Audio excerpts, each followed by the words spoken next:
요한의 제자들과 바리새인들이 금식하고 있는지라 사람들이 예수께 와서 말하되 요한의 제자들과 바리새인의 제자들은 금식하는데 어찌하여 당신의 제자들은 금식하지 아니하나이까? 혼인집 손님들이 신랑과 함께 있을 때 금식할 수 있느냐? 신랑과 함께 있을 동안에는 금식할 수 없느니라. 그러나 신랑을 빼앗길 날이 이르리니 그날에는 금식할 것이니라. 우리가 신앙생활을 하다 보면 금식을 해야 할 때가 있습니다. 사실 금식한다고 하는 건 결코 쉬운 일이 아니죠. 먹어야 사는 동물 중에 일부러 먹지 아니하고 견디는 존재는 뭐가 있을까? 사람밖에 없습니다. 사람만이 스스로가 참 이렇게 먹지 않고 참 먹어야 사는 것을 먹지 않고 견딘다고 하는 것은 그만큼 힘들고 어려운 것입니다. 그럼에도 불구하고 우리가 금식을 하는 것은 그만큼 중요한 일이 있기 때문에 그렇죠.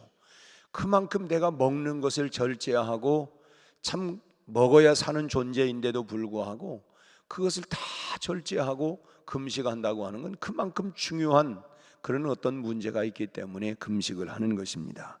그렇기 때문에 금식한다고 하는 것도 참 매우 중요하지만은 왜 금식을 하느냐?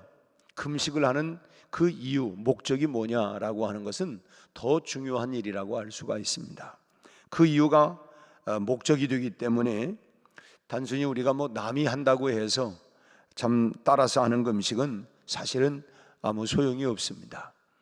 내가 그 많은 이유와 목적이 있기 때문에 하는 것인데 남들이 다 한다고 나도 하다가 보면 그냥 괜히 배만 고프네. 잘못했다가는 이 금식의 목적이 남이 하기 때문에 나도 따라서 한다라고 하는 것은 결코 나 자신에게 유익함이 별로 없다고 하는 것입니다. 금식은 우리가 금식하는 이유가 분명해야 합니다. 확실해야 합니다. 어떤 사람들이 오늘 본문의 말씀을 보니까 예수님께 찾아와서 질문을 하는 내용이 18절에 있습니다. 요한의 제자들과 바리새인의 제자들은 금식을 하는데 어찌하여 당신의 제자들은 금식하지 아니합니까? 근데 이 질문부터가 벌써 잘못된 질문이죠. 남들은 다 하는데 왜 당신들은 안 합니까? 라고 하는 거예요. 남 한다고 나도 해야 되나? 그 이유가 분명해야 하고 목적이 분명해야 되는데 요한의 제자들과 바리새인의 제자들이 금식을 하면 한 것이지 예수님의 제자들이 금식을 해야만 한다고 하는 이유가 뭘까? 그들의 제자가 다 금식을 하니까 이 사람들도 금식을 해야 된다? 참 당연한 것 같지만 또 따지고 보면 이거 황당한 그런 주장이라고 할 수가 있습니다. 이슬람에는 라마단 금식 기간이 있습니다. 이슬람들이 다 라마단 기간 동안에 금식을 하니까 왜 기독교인들은 금식 안 합니까? 이렇게 얘기한다고 하면 이게 얼마나 황당한 일입니까? 무엇을 위해서 우리가 금식을 한다고 하는 거예요? 남들이 하니까, 다른 사람들이 하니까, 그건 아니라는 것입니다. 오늘 본문에서 그러면 금식하는 이유가 뭐냐, 이것을 살펴보면서 우리가 예수님의 교훈을 잠시 생각해 보려고 합니다. 먼저 이 요한의 제자들의 금식은, 그들의 금식은 왜 금식했느냐? 요한 때문이었습니다. 당시에 세례 요한은 헤롯에게 붙잡혀서 지금 감금된 그런 그 상태에 감옥에 갇혀 있는 이런 상황이었습니다. 그러니까 요한의 제자들은 마치 목자 없는 양처럼 굉장히 불안하고 이런 두려운 상황 속에 놓여 있는 것입니다. 지금 스승인 이 요한이 풀려 나온다면 문제될 것이 없지만 혹이라도 이 요한이 죽는다고 한다면 이 제자들의 앞날은 불투명해질 수밖에 없기 때문에 참 지금 자기들의 스승이 감옥에 헤롯에게 잡혀가지고 감옥에 갇혀 있고 저러다가 그냥 그대로 어떻게 처형이라도 당한다면 그러면 우리는 어떻게 할까? 이건 지금 다급하고 긴급한 이런 상황 속에 그래서 세례 요한의 제자들은 그야말로 하나님 앞에 금식할 수밖에 없었던 것입니다. 하나님, 우리의 스승인 세례 요한을 살려주십시오. 참 다시 이 감옥에서 나올 수 있도록 해 주십시오. 그런 분명한 그런 목적과 이유가 있었기 때문에 그들은 금식을 했던 것입니다. 하나님을 향한 간절한 기도가 바로 그들의 금식하는 기도 가운데 다 녹여져 있었던 것이죠. 그러니까 금식을 할 만한 정당한 이유가 이 세례 요한의 제자들에게는 있었던 것입니다. 그런데 이 바리새인들의 금식과는 분명히 차이가 있는 그런 금식이었습니다. 그럼에도 사람들이 요한의 제자들의 금식을 이 바리새인들의 금식과 하나처럼 이렇게 소위 말하면 그거나 다 똑같은 거 아니냐, 이렇게 하나로 묶어가지고 말하는 것은, 그렇게 해가지고 결국 뭐냐, 예수님과 이 제자들에게 더 큰 부담을 주려고 하는 그런 목적이었다고 하는 것입니다. 그 별거 아니네. 이런 아무튼 이렇게 좀 뭔가 좀 부담을 주기도 하고 또 비하를 시키기도 하고 그런 목적을 가지고 그렇게 이런 말을 했던 것입니다. 이 바리새인들의 제자들의 그 금식은 어떤 금식이냐면 어떤 목적보다는 금식을 위한 그냥 금식이었어요. 엄격한 유대인들에게 금식을 한다고 하는 것은 하나의 그들의 그 규칙적인 습관이었습니다. 이들은 매주 월요일과 목요일 이틀을 그들은 빼놓지 아니하고 금식을 했는데, 이 금식은 24시간 하는 것이 아니라 12시간 금식이었습니다. 오전 6시부터 그러니까 해가 뜨는 대략 6시부터 해가 지는 6시까지, 이런 것들이 지금 라마단 금식하는 것들을 조금 비슷한 유형입니다만은 그러니까 오전 6시부터 시작을 해서 저녁 6시까지 금식을 하고 나서 그 이후에 정상적인 식사를 그들은 할 수가 있었던 것입니다. 비교적 쉬운 방법을 선택을 했는데, 물론 이 금식이라고 하는 것은 다 유익한 것입니다. 우리가 금식한다고 하는 건 참 먹어야 사는 존재인 우리가 그걸 일부러 금식하고 절제한다고 하는 건 경건 생활에 참 유익함이 있는 건 사실이에요. 평소에 자신이 좋아하던 것을 내가 그냥 다 포기하고 끊는다고 하는 것은 참 그 속에서 많은 깨달음과 여러 가지 훈련의 유익함을 가져다 줍니다. 이 가정의 소중함을 알고 싶다면 요즘 보니까 산속에 들어가 가지고 사는 사람들의 그 이야기들이 TV에 많이 나오더라고요, 보니까. 근데 이 사람들이 이제 여러 이유가 있어요.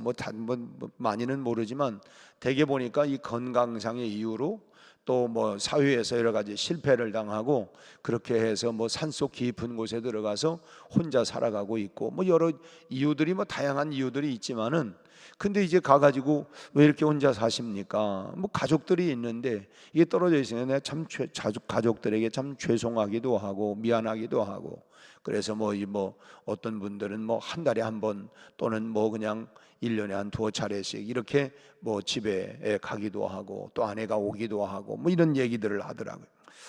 우리가 이 가정의 소중함이 언제 아냐면 참 얼마 동안 가정을 떠나서 살다 보면 그걸 확실하게 알 수가 있어요.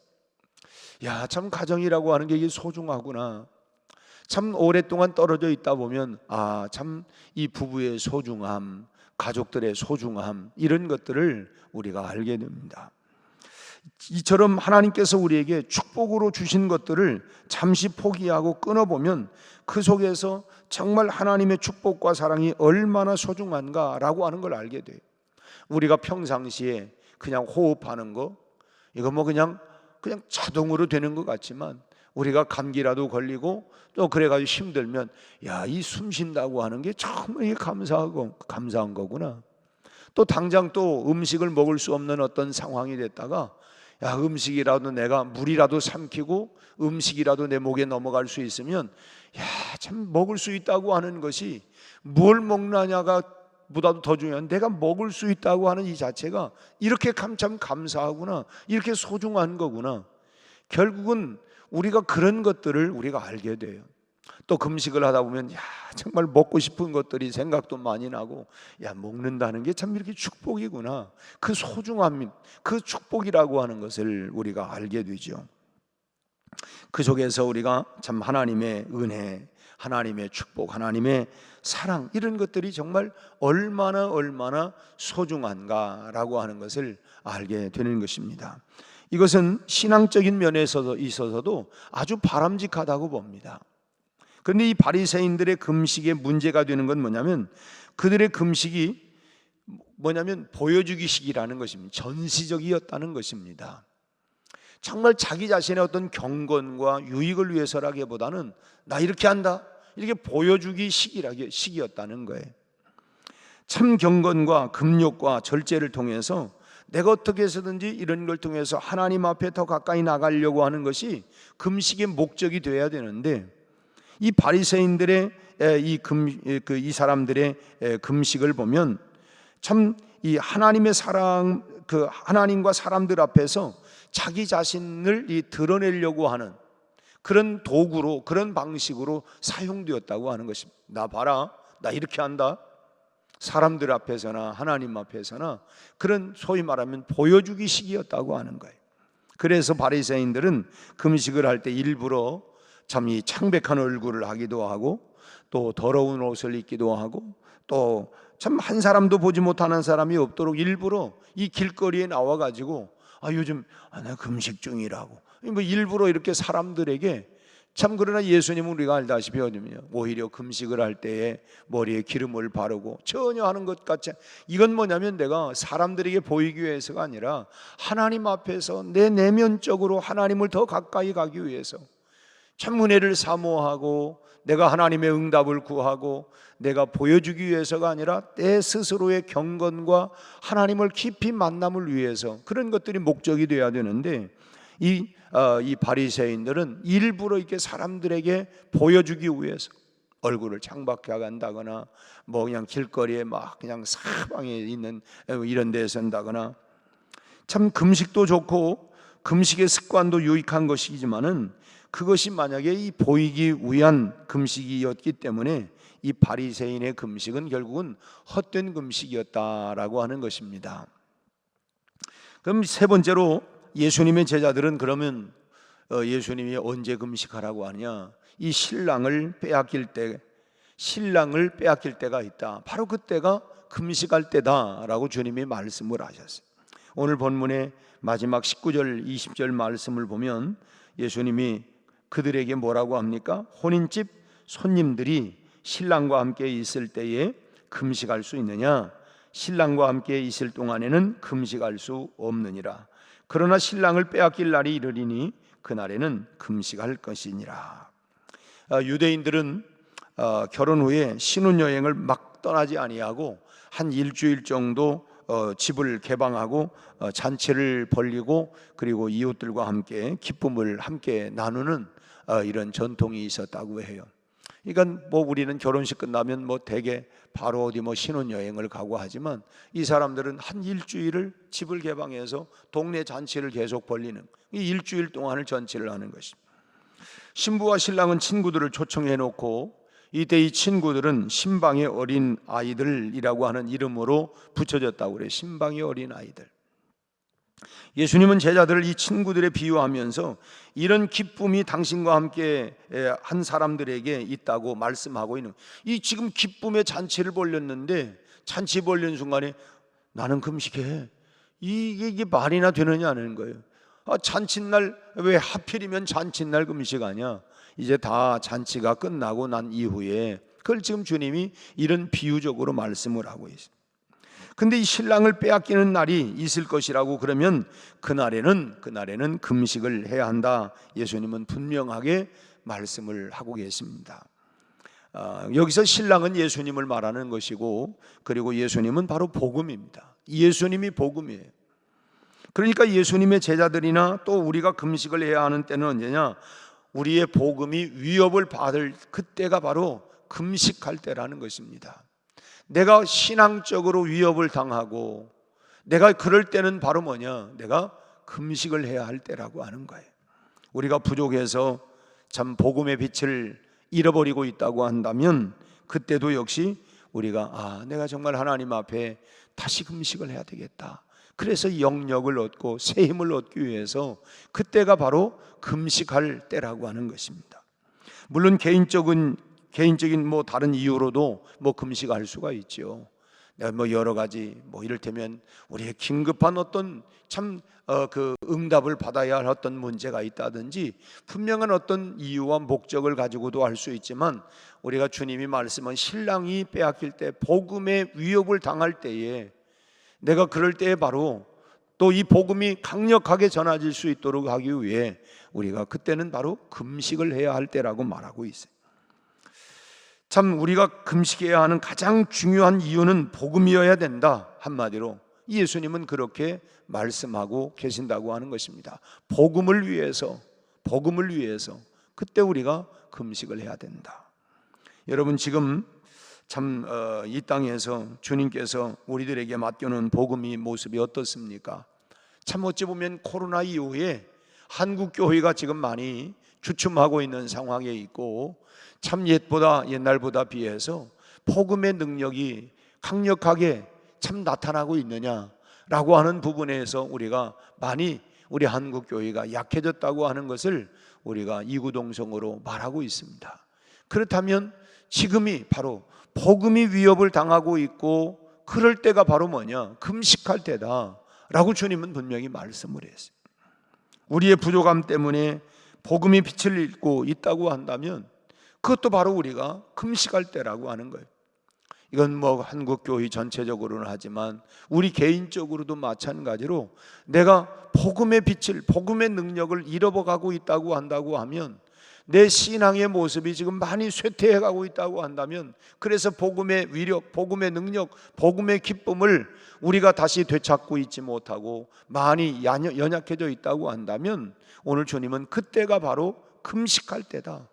다시 복음의 힘과 능력을 얻을 바로 그 길을 위해서 우리가 무엇을 얻기 위해서가 아니라 정말 이 복음의 능력을 위해서 우리가 금식할 때라고 주님은 분명히 우리에게 말씀하고 있다고 하는 것입니다.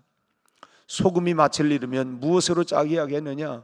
복음의 능력, 복음의 맛을 잃어버리면 복음의 빛과 복음의 맛을 어떻게 나타날 수 있겠어요? 그래서 그때가 바로 우리가 금식할 때다라고 말씀하는 것입니다. 그때가 바로 우리가 주님 앞에 참 금식하며 매달릴 그런 때라는 것입니다. 주님, 다시 한번 이 복음의 능력이, 복음의 빛이, 복음의 맛이 다시 한번 되살아날 수 있도록, 그리고 이 능력이 나를 통해서 참으로 나타날 수 있도록 우리가 기도하는, 그래서 그런 일을 위해서 바로 금식을 해야 할 때다라고 말씀을 하는 것입니다. 복음을 위한 금식은 그 바로 우리 그리스도인들의 의무라고 하는 것. 이건 뭐 때로는 우리가 한국 교회가 또는 개교회적으로 뭐 이런 말뿐만 아니라 내 개인적으로도 우리가 경건 생활을 위해서, 복음의 능력을 위해서 우리가 또 복음의 빛을, 그 복음의 맛을 회복하기 위해서 우리가 참으로 금식하는 것은 우리 그리스도인들의 경건 생활의 의무라고 하는 것을 다시 한번 기억하고, 오늘 뭐 남들이 하니까 나도 따라서 한다, 그것이 아니라 다시 주님이 말씀하시고 계신 것처럼 신랑을 빼앗길 때 신랑 되신 예수, 그분이 바로 복음인데, 복음의 빛을, 복음의 능력을 잃어갈 때에 그때가 바로 우리가 기도할 때라고 하는, 그래서 다시 경건의 능력과 복음의 맛과 빛을 다시 한번 발휘할 수 있도록 우리가 그때가 바로 내가 금식할 때구나, 그것이 바로 우리 그리스도인들의 또 한편의 의무라고 하는 것을 우리가 기억하고, 우리가 경건 생활에 또 우리 스스로가 기도하는, 또 금식하는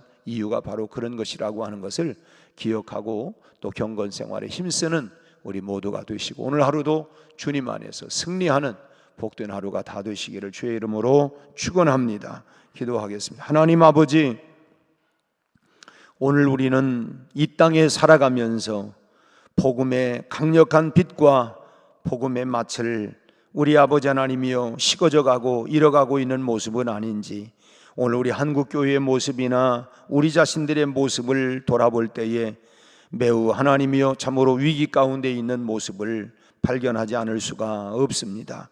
신랑 되신 예수님을 빼앗기는 그때에 바로 금식할 때라고 주님은 우리에게 분명히 말씀해 주셨습니다. 우리 아버지 하나님, 우리가 무엇인가를 얻기 위하여 찾기 위하여만이 아니라 우리 아버지 하나님, 정말 다시 한번 복음의 능력, 복음의 위력, 복음의 힘을 회복하기 위하여 참으로 다시 한번 우리가 주님 앞에 엎드리게 하시고, 우리 하나님이여 경건의 능력, 금식을 통해서 우리가 다시 한번 하나님이여 이 능력과 빛을 회복할 수 있도록 역사하여 주시옵소서.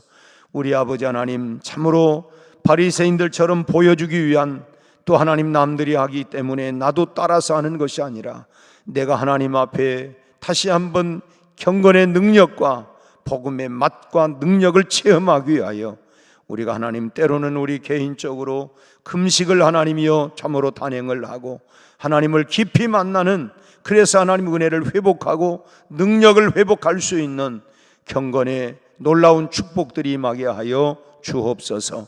오늘 또 우리에게 또 하루를 시작하게 하시니 감사합니다. 이 하루도 주님 안에서 주님과 함께 주님의 손을 붙잡고 믿음으로 승리하게 하시고 세상을 향하여 그리스도의 빛과 소금의 역할을 감당하는 이 하루가 되게 하여 주옵소서. 우리의 가정, 우리의 직장, 우리의 일터, 우리의 자녀들을 축복하여 주옵시고 우리 백운교회를 통하여 복음의 하나님 놀라운 역사들이 지역사회를, 민족을, 열방을 향하여 흘러갈 수 있도록 역사하여 주옵소서.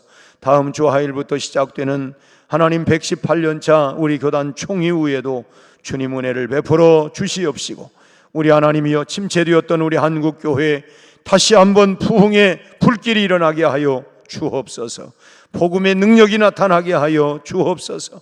우리 아버지 하나님, 잠자던 영혼들, 세속으로 하나님이여 떠나가 있는 교우들이 다시금 그리스도 앞으로 돌아오게 하여 주옵시고 우리 하나님이여 복음의 강력한 역사들이 하나님 다시 한번 불릴 듯 일어날 수 있도록 성령이여 역사하여 주옵소서. 하나님 차지도 뜨겁지도 아니하는 하나님이여 입에서 토해내겠다고 하셨는데 하나님 미지근한 우리의 심령 속에 다시 한번 성령의 불을 일으켜 주옵소서. 다시 한번 불을 내려 주옵소서. 능력을 부어 주옵소서. 다시 한번 하나님이여 신앙의 열정과 불들이 일어나게 하시고 다시 오실 주님을 맞이하는 그날까지 아버지 하나님 복음의 선한 싸움을 싸우며 달려나갈 수 있는 영적 군사들이 다 되게 하여 주옵소서. 우리 아버지 하나님, 우리에게 다시 한번 마가의 다락방이 일어났던 오순절에 성령의 강력한 하나님 기름 부으심을 부어 주옵소서. 불같은 성령으로, 바람 같은 성령으로, 우리 아버지 하나님 비둘기 같은 성령으로 하나님 임하여 주옵소서.